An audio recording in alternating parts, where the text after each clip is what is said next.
Manusia sebenarnya tidak membutuhkan Tuhan atau agama untuk bisa punya moral, karena bakat moral itu udah ada di kita. Caranya Mbak Kumaila untuk bisa benar-benar menyaksikan bahwa Tuhan tuh memang benar-benar ada, bukan katanya gitu ya. Kalau selama ini kita dapat cerita itu hanya katanya gitu. Bagaimana Mbak Kumaila benar-benar mengalami ketuhanan itu, mungkin bisa di-share ke kita? Nggak ada sih, aku nggak ada mengalami ketuhanan. Dan tadi kayak kata Mas Hendra, semua cerita-cerita tentang Tuhan tuh cerita yang sangat personal ya, kayak katanya. Maka dari itu aku simpulkan bahwa Tuhan itu ya pasti personal gitu. Ya makanya misalnya Tuhan dalam Islam deh, Allah gitu. Orang menyikapi Allah aja beda-beda. Orang Islam ya, ada yang takut sama Allah, ada yang cinta sama Allah.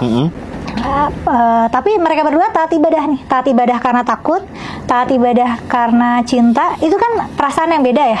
Itu kan berarti mereka mengkonsepsikan Tuhan sebagai entitas yang pemarah atau penyayang, atau bahkan misalnya dia ada yang nyantai-nyantai aja, misalnya males sholat dengan alasan Tuhan kan maha pengampun gitu. Itu juga bisa gitu. Jadi aku menyimpulkan konsepsi Tuhan itu sepersonal itu. Tuhan yang maha adil itu adalah konsep yang kita buat untuk merasa seolah-olah hidup ini adil. Padahal sebenarnya nggak ada, di dalam hidup ini nggak ada konsep keadilan. Ya cuman kita bikin-bikin aja supaya terasa adil. Dan kalau misalnya konsekuensi perbuatan, gini loh, manusia sebenarnya tidak membutuhkan Tuhan atau agama untuk bisa punya moral, karena bakat moral itu udah ada di kita. Jadi kita udah punya empati, otak kita tuh punya empati. Bahkan tanpa agama pun kita sebenarnya udah bisa untuk berbuat baik dan gak merugikan orang lain gitu. Fitrah kita begitu gitu ya. Dan malah kalau misalnya orang jahat, kalau dikasih agama bisa aja dia berbuat jahat dengan justifikasi agama, itu kan ada. Nah jadi emang baik dan jahat sebenarnya adanya di cara kerja, cara otak kita berpikir. Dan konsekuensinya gini loh, konsekuensi yang paling nyata itu ya di dunia. Misalnya kalau misalnya kita mencuri, ya aku akan merugikan orang yang aku curi. Hakikat Tuhan kayak gimana? Gak ada yang tahu. Hatta para nabi itu tidak diberikan pengetahuan hakikat Tuhan. Mereka hanya diminta menyampaikan sifat-sifat Tuhan supaya dipahami oleh manusia dalam batas dan kapasitas mereka sebagai manusia.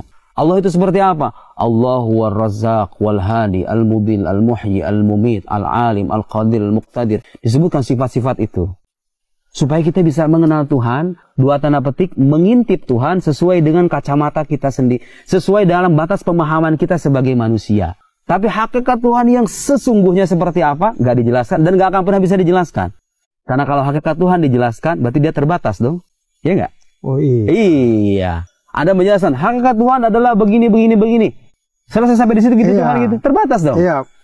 Ketika sesuatu bisa didefinisikan, dia jadi terbatas. Bagus. Manusia, apa itu manusia?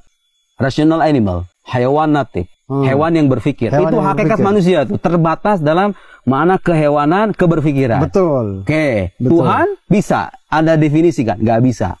Karena dia tidak terbatas. Kalau dia terbatas, dia sama dengan makhluk. Betul. Makanya Tuhan tuh nggak bisa dikatakan bertempat, Mas. Ih, bagus banget. Iya, benar banget. Nggak bisa dikatakan bertempat. Karena kalau Tuhan bertempat, dia terbatas pada akhirnya. Sama dengan makhluk dong kalau begitu. Tempat itu ada dengan adanya makhluk. Sepakat nggak dengan saya? Langit, bumi, planet, semuanya itu ada. Dan ada permulaannya, ya kan? Betul. Arasy, langit, bumi, semua isi alam semesta. Ini ada permulaannya kan? Tuhan bermula atau tidak? Tidak bermula. Masuk akal nggak kalau dikatakan sesuatu yang tidak bermula bertempat pada sesuatu yang memiliki permulaan? Tidak masuk akal lah. Masa? Tapi lalu kemudian itu juga jadi perdebatan tuh. Perdebatan. Lalu bagaimana dengan makna, maksudnya bersemayam di ars? Saya udah bilang. Itulah problem kalau orang hanya membaca Al-Quran dengan terjemahan. Terjemahan tuh nggak selamanya benar. Yang menerjemahkan ini kadang-kadang nggak selamanya memahami konteks ayat, makna ayat, lafaz yang disebut dalam sebuah ayat. Dan keterbatasan bahasa Indonesia-nya juga ya. Bagus. Bahasa Arab itu kaya. Tanya deh sama pakar bahasa Arab itu. Satu kata itu bisa diartikan dengan beragam makna dalam bahasa Arab itu. Ada makna mustarak, ada istilah lafaz mustarak. Ada lafaz satu lafaz maknanya bisa beda-beda gitu loh. Ini orang yang nggak belajar bahasa Arab, kadang-kadang taunya terjemahannya doang. Betul. Bersemayam, harus bersemayam dong kalau begitu. Terjemahan Quran itu bukan Al-Quran. Saya ulangi, terjemahan Al-Quran bukan Al-Quran. Mau tahu Al-Quran maknanya seperti apa? Tanya ahli bahasa, tanya ahli tafsir, tanya ahli akidah ketika bicara masalah akidah, tanya ahli bidang-bidang keilmuan yang terkait dengan itu. Apa katanya? Ar-Rahman laras istawa. Oh, maknanya banyak. Istawa itu diantara maknanya istaula, menguasai. Artinya Allah menguasai arasy dengan kekuasaan yang maha mutlak. Kenapa arasy dong yang disebut? Kan Allah menguasai bumi juga. Menguasai Anda, menguasai saya.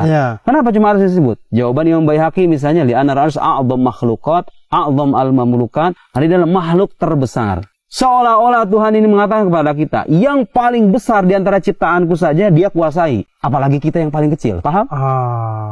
Penjelasan ulama itu. Terima dong. Itu penjelasan ulama yang tahu ahli kebahasaan, tahu kaidah-kaidah penafsiran, tidak menyalahkan dan tidak membatasi. Wahana ar-Rahman, al-Istawa itu artinya bersemayam. Ketika diuji secara rasional, akidah Tuhan bersemayam itu bermasalah loh, ya kan? Iya. Ada mengatakan Tuhan bersemayam di atas arasy. Saya ingin menguji logika akidah Anda itu.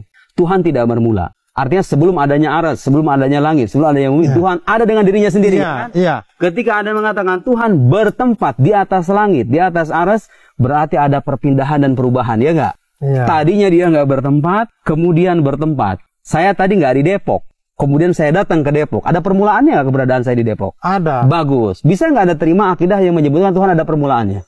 Tidak dong. Bagus. Kenapa? Karena zat Tuhan itu tidak memiliki permulaan. Betul. Dia zat yang tidak memiliki permulaan. Kalau Tuhan bermula berarti dia tunduk kepada yang lain. Tuh lihat.